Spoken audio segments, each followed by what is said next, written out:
दिखाई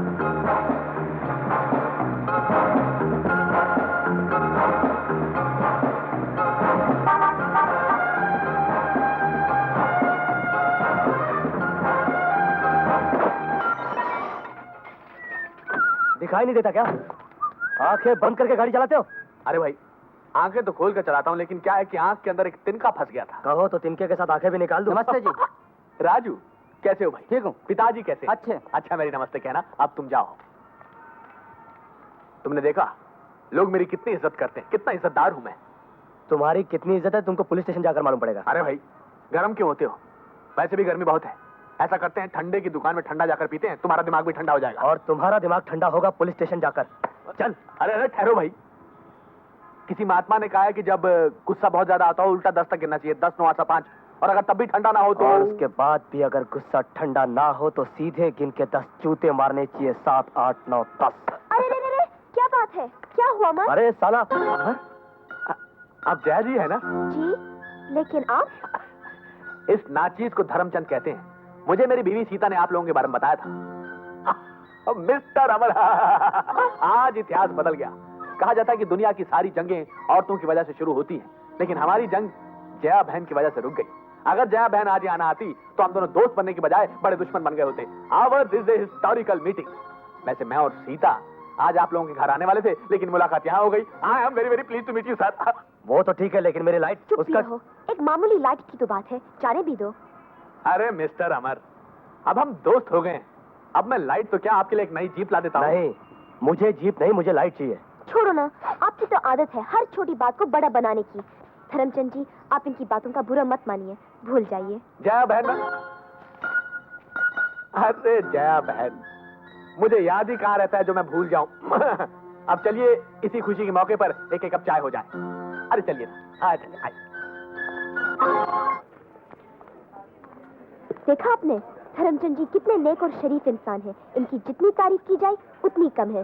बहन जी, मेरी तारीफ मत कीजिए, क्योंकि तारीफ जो है ना वो एक प्रॉमिसरी नोट की तरह है और गाली है रेडी कैश की तरह। तारीफ करके किसी को खराब करने से अच्छा है कि गाली देकर उसको सुधारा जाए। अथर्ववेद के 18वें अध्याय के 18वें श्लोक में इस बात का जिक्र है। आपकी क्या राय है अमर साहब? जी, मुझे इस तरह की बातों में कोई दिलचस्पी नहीं है। आप तो बस ऐसे ही हैं। भाई, आपको जो ऑर्डर देना है दीजिए। The treat and the table is on me. Waiter, baby. कौन है? हमारे हेडमास्टर साहब की बेटी है। उस महान आत्मा ने आज मुझे इस मुकाम पे पहुंचाया, वरना मैं किस काम का। अभी कुछ दिन पहले किसी ने बताया कि हेडमास्टर साहब को हार्ट अटैक हुआ है। मैं जरा बेबी से हेडमास्टर साहब की तबीयत के बारे में पूछ कर आता हूँ। एक्सक्यूज मी, बेचारी कुछ परेशान लग रही है। कितने अच्छे दिल के आदमी है धर्मचंद जी। हेलो बेबी, बहुत दिनों बाद दिखाई दी भाई। सॉरी, मैंने आपको पहचाना नहीं। मुझे तुम्हारी जरूरत है और तुम्हें मेरी। और दरअसल जिंदगी का असली नाम जरूरत ही है। मेरा पता है प्लॉट नंबर 10। जी। पहले पार्ले स्कीम। रात को ठीक 10 बजे आ जाना। अच्छा, मैं लिख कर देता हूँ।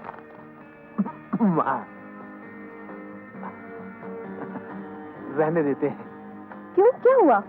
दरअसल क्या है कि आजकल मुझको कागज हजम नहीं हो रहा है। चलो शुरू करते हैं। उन्हें तो आने दो। Hi Amar. Hi Sheelu, how are you? Fine fine fine. Come on, I'll introduce to my love. Okay, oh sorry. Come on, where is he? Oh here.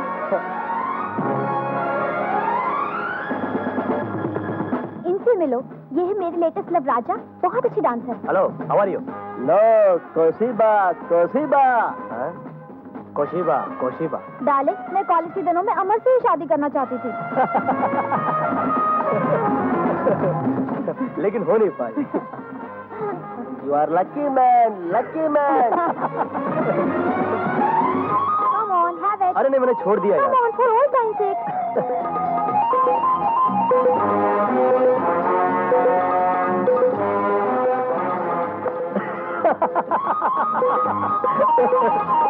मजा आ गया। बेचारी बेबी, उसकी बातें सुनकर तो मेरी आंखों में। क्या बात है? अमर साहब कहाँ हैं? उनके कुछ फ्रेंड्स आए थे, वहां बैठे हैं। आओ चलो, मैं तुम्हें अपनी वाइफ से मिलाता हूँ। No, I am getting late, some other time. Okay. Oh, you mean girlfriend?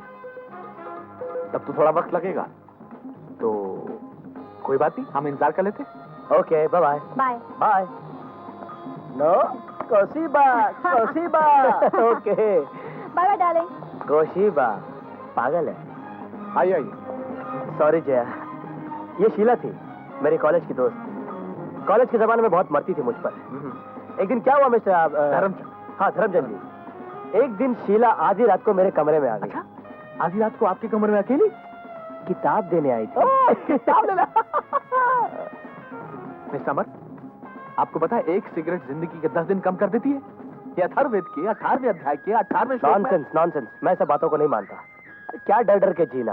We should enjoy life. नहीं नहीं, वैसे अमर जी, जया जी, ख्याल मेरा भी यही है।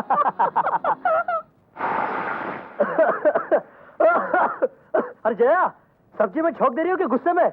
खांसते खांसते मरा जा रहा हूं मैं। जब सिगरेट पी रहे थे उस लड़की के साथ, वहाँ तो खांसी नहीं आ रही थी, कलेजा नहीं जल रहा था, और अब खांसी आ रही है। तुम उस बेशर्म के साथ गुलछरे उड़ा रहे थे और मेरे तन बदन में आग लग रही थी। इतना भी ख्याल नहीं आया तुम्हें कि एक शरीफ आदमी ने चाय पीने के लिए बुलाया और तुम उन्हें छोड़कर उस चुड़ैल के पीछे चल दिए। चुड़ैल? अरे जिसे तुम चुड़ैल कह रही हो ना, वो हमारे कॉलेज के जमाने में ब्यूटी क्वीन हुआ करती थी और मेरे तो दिल की रानी थी। हाँ, जैसे आज तुम मेरे दिल की रानी हो। अरे वो तो मेरी किस्मत खराब थी जो तुम मेरे पल्ले पड़ गई। चुप। तो फिर उसी के साथ मरना था ना, क्यों मुझसे शादी की? क्यों मेरे पीछे पड़े तुम? पीछे मैं पड़ा था कि तुम मुझे जॉक की तरह चिपक गई थी। अरे मैंने तो तरस खा के तुमसे शादी कर ली, क्योंकि तुम तो खुदकुशी करने चली थी मेरे लिए। बहुत बड़ी गलती की मैंने, इसीलिए अब रो रही हूँ। अरे भाई, रोना तो हिंदुस्तानी औरत की जिंदगी है। और तुम ये मत भूलो कि मैं मर्द हूँ, मर्द। जो मेरे दिल में आएगा मैं करूंगा। तुम बीवी हो, घर संभालो, खाना पकाओ, चुपचाप कोने में पड़ी रहो। चलो जाओ। कोने में मैं पड़ी रहूं? मैं तुम्हें कोने में लगा दूंगी। क्या कर रही हो भाई? मैं तुम्हारी अकल ठीक कर दूंगी। आँख टूटेगी, नाक टूटेगी, क्या कर रही हो? कोने में मैं पड़ी रहूं? ये लो। जया, अरे भाई मैं तो मजाक कर रहा था। मजाक कर रहे थे? हाँ। अरे भाई मैं तो सच्ची मजाक कर रहा था। अरे क्या मत छेड़ो, मत छेड़ो। सीता, मैं कभी कभी सोचता हूं कि मैं तुम्हारे साथ बहुत नाइंसाफी कर रहा हूं और तुम हो कि तुम कुछ बोलते ही नहीं। मैं कभी अकाउंट के नाम पर तो कभी ऑफिस के काम पर लगा रहता हूं, कभी समाज सेवा है तो कभी देश सेवा। जो थोड़ा बहुत वक्त बचता है वो धर्म कर्म में बीत जाता है। तो घड़ी भी तुम्हारे साथ चैन से नहीं बिता पाता। अब देखो ना, ये फाइल पड़ी हुई है, मेरी समझ में नहीं आता कि मैं इसे देखूं या तुम्हें देखूं। आप मेरी फिक्र छोड़िए, अपना काम कीजिए, शायद इसी में मेरी भलाई है। ये तो सच है, और किया भी क्या जाए, काम तो करना ही पड़ेगा ना। सीता, रात के 10 बज चुके हैं, अब तुम सो जाओ। आप रात दिन इतनी मेहनत करते हैं, ये छोटा मोटा काम ऑफिस के लोगों से क्यों नहीं करवा लेते? सीता, अपना काम किसी दूसरे से करवाना या किसी दूसरे के बलबूते पर जीना बिल्कुल ठीक नहीं है, बल्कि अपनी हिम्मत से किसी दूसरे को जिंदा रखना, इसमें बहुत बड़ी बात है। अथर्ववेद के 18वें अध्याय के 18वें श्लोक में इसी बात का जिक्र है। अब तुम सो जाओ, अकाउंट का काम खत्म होते ही मैं भी आ जाऊंगा। ओके, सो जाओ। अकाउंट जो है वो बहुत प्रॉब्लम की बात है। Good night.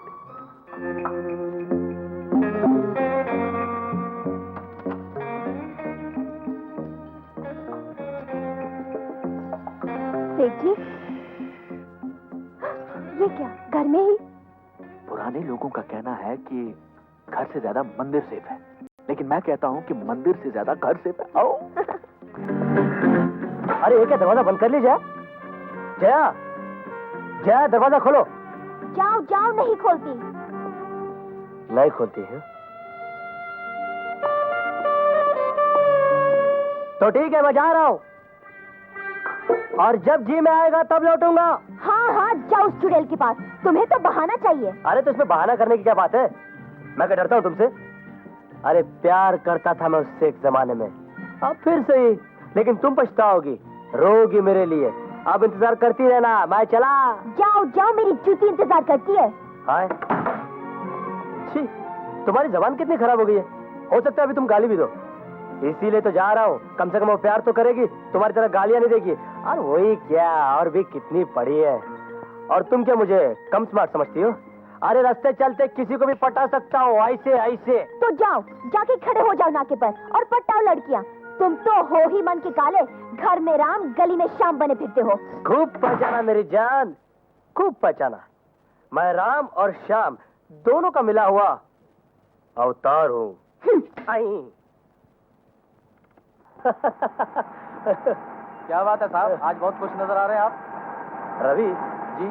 तुमने अपनी बीवी को कभी हंसी मजाक में रुलाया? नहीं साहब। यार मैं तो अपनी बीवी को मजाक मजाक में खूब रुलाता हूँ, खूब रुलाता हूँ। रुलाना अगर हंसाने के लिए तो ठीक है, लेकिन खेल खेल में बात बिगड़ जाए तो जीना दुश्वार हो जाता है। हाँ? अरे मुन्नी। अफसर साहब, अफसर साहब। मुन्नी, तू यहाँ? मुझे यहाँ से ले चलिए, बहुत डर लगता है। अरे डरने की कोई बात नहीं है, लेकिन तू यहाँ क्या कर रही है? आप इसे जानते हैं? जी बहुत अच्छी तरह से। जेल के नीचे कटकर मरना चाहती थी। Oh my God. हमने इसको बचा लिया और यहाँ ले आए। Thank you very much inspector साहब, थैंक यू वेरी मच। अब जल्दी चलिए यहाँ से। Thanks a lot. It's all right. लेकिन तुम गांव से शहर पहुंची कैसे? वो अपने गांव में कुमार दर्जी की दुकान थी ना, वो कपड़े बहुत अच्छे सीता था। ब्लाउज तो जैसे जयप्रदा पहनती है बिल्कुल वैसे ही सीता था। दर्जी तो अच्छा था ही, आदमी भी बहुत अच्छा था, देखने में बहुत खूबसूरत। और जब वो मुझसे हंस के बातें करता था ना, तो मुझे बहुत अच्छा लगता था। अच्छा? हाँ अफसर साहब, मैंने सोचा कुमार से मेरी शादी हो जाएगी तो मैं हमेशा हंसती रहूंगी। और एक दिन मैं उसकी दुकान पे गई और उससे कहा, कुमार तुम मुझे बहुत अच्छे लगते हो, क्यों ना हम दोनों शादी कर लें। और पता है वो शादी करने के लिए राजी भी हो गया। फिर उसके बाद क्या हुआ? मुझे शर्म आती है तुम्हें बताते हुए। देखो तुम बताओगे नहीं तो मुझे पता कैसे चलेगा? हाँ? अच्छा, तुम मुंह उधर करो और कान इधर, मैं आहिस्ते से तुम्हारे कान में बताऊंगी। नहीं कुमार, मैं ये नहीं करूंगी। अरे तुम डरो नहीं, मेरे पास तो आओ। नहीं कुमार, देखो तुमने जिद की तो मैं तुमसे बात नहीं करूंगी। हाँ। अरे तुम्हें कुछ नहीं होगा मुन्नी, आओ मेरे पास आओ। नहीं नहीं कुमार, देखो देखो मैं कह रही हूँ तुमसे। कुमार शादी से पहले पाप है। इसके बाद तो हम शादी करने वाले हैं। नहीं कुमार, कुमार नहीं नहीं कुमार।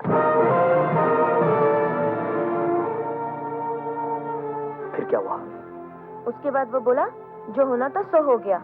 और रही शादी की बात, तो तुम्हारे पिताजी हम दोनों की शादी कभी होने नहीं देंगे। अगर शादी करनी है तो चलो बंबई चल के कर लेते हैं।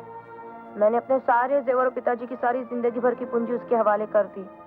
लेकिन जब ट्रेन में टिकट वाले ने मुझे टिकट के लिए जगाया तो कुमार गायब था।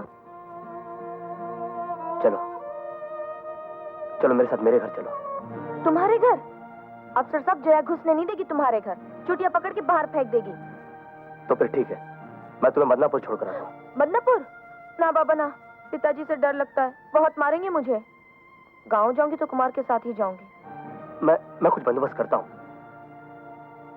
अरे रवि। जी साहब। रवि, एक आध दो दिन के लिए मुन्नी को अपने घर रख सकते हो? साहब एक दो दिन की बात है तो चलेगा। तो फिर ठीक है, ये सामान गाड़ी में रखो। तब तक मैं भी जया को समझा ही लूंगा। कैसी मीठी मीठी बातें करते हैं, झूठी सच्ची कहानियां सुनाकर प्यार के यकीन दिलाते हैं, और जब विश्वास हो जाता है तो विश्वासघात करते हैं। सारे मर्द एक ही जैसे होते हैं, झूठे बेवफा। क्या बात है डियर, क्यों मर्दों को इतनी जली कटी सुना रही हो? अरे हमारी गली में वो रूपा रहती है ना, वो केरोसिन डाल के मरना चाहती थी। इस महंगाई के जमाने में केरोसिन डालकर मरने की क्या जरूरत थी?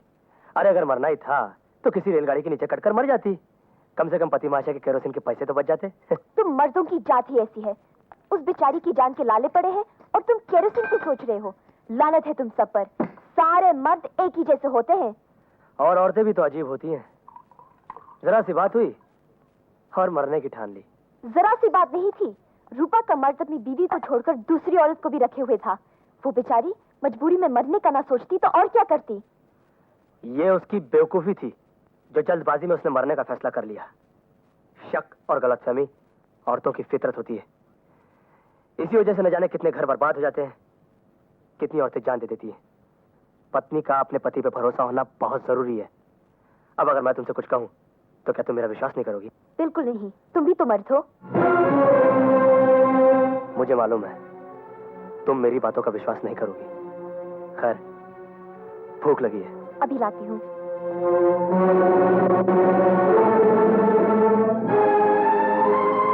अभी इसे मुन्नी के बारे में बताना ठीक नहीं है। चुप। कहां तक पढ़ी हो? मैं बीए पास हूँ सर। गुड, टाइपिंग और शॉर्ट हैंड भी जानती हूँ। Very good. सर मेरा परिवार बहुत बड़ा है और बम्बई से दूर भी। इस शहर में मैं अकेली हूँ और परिवार की सारी जिम्मेदारियां मुझ पर है। देखो, अपनी राम कहानी सुनाने से तुम्हें नौकरी नहीं मिलेगी। मैं जो सवाल पूछ रहा हूं उसका ठीक ठीक जवाब दो। Okay? Okay sir. Sit down. Thank you sir. You see, अगर तुम्हारे साथ कोई बदतमीजी से पेश आए तो तुम क्या करोगी? अगर गलती छोटी हो तो माफ कर दूंगी। और अगर बड़ी हो तो? वार्निंग दूंगी। वार्निंग दोगी। और अगर उससे बड़ी हो तो? सजा दूंगी। समझ लो वो माफी मांगता है, पांव पकड़ता है, गिड़गिड़ाता है, तब तुम क्या करोगी? पता नहीं, हो सकता है माफ कर दूं। करेक्ट। यू सी, तुम जैसे लोग अपना और अपने घर वालों का पेट भर सकते हैं, कहीं भी जी सकते हैं, कुछ भी कर सकते हैं। सर, हाथ हटा लीजिए प्लीज। हाथ हटाइए। No, you are appointed. Kadar, Raghu, John. Yes sir. नौकरी मांगने वाली इस लड़की ने मेरे साथ क्या सलूक किया आप लोग जानते हैं? इसने मेरे मुंह पर जोरदार थप्पड़ रसीद कर दिया। क्या? हाँ, इसमें परेशान होने की जरूरत नहीं है। आप लोग नहीं जानते कि मैंने इसके साथ क्या बर्ताव किया। मैंने इसके साथ बदतमीजी की, इसके कंधे पर हाथ रखा तो इसने मुझे थप्पड़ मारा। But she is right, absolutely right. I like her character. लेकिन इस बेचारी को क्या मालूम कि मैं तो एक पत्नीव्रता इंसान हूं। गैर औरत को हाथ लगाना तो क्या, बुरी नजर से देखना भी पाप समझता हूं। इसको नहीं मालूम कि यह ड्रामा इसका एक इम्तिहान था। जो आदमी जानबूझकर गलती करता है वो दुनिया का सबसे जलील इंसान है, लेकिन जिससे अनजाने में गलती हो जाए वो तो बेकसूर है। अथर्ववेद के 18वें अध्याय के 18वें श्लोक में इस बात का जिक्र है। मुझे माफ कर दीजिए सर। अरे नहीं, माफी मत मांगो। तुम तो बेकसूर हो क्योंकि तुमसे अनजाने में गलती हुई है। और फिर नौकरी में तुम्हें थोड़ा तुम्हारे कैरेक्टर को दे रहा हूं।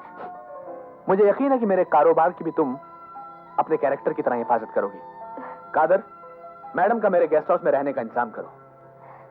तुम कल से काम पर आ सकती हो। God bless you. जाओ। Thank you very much sir.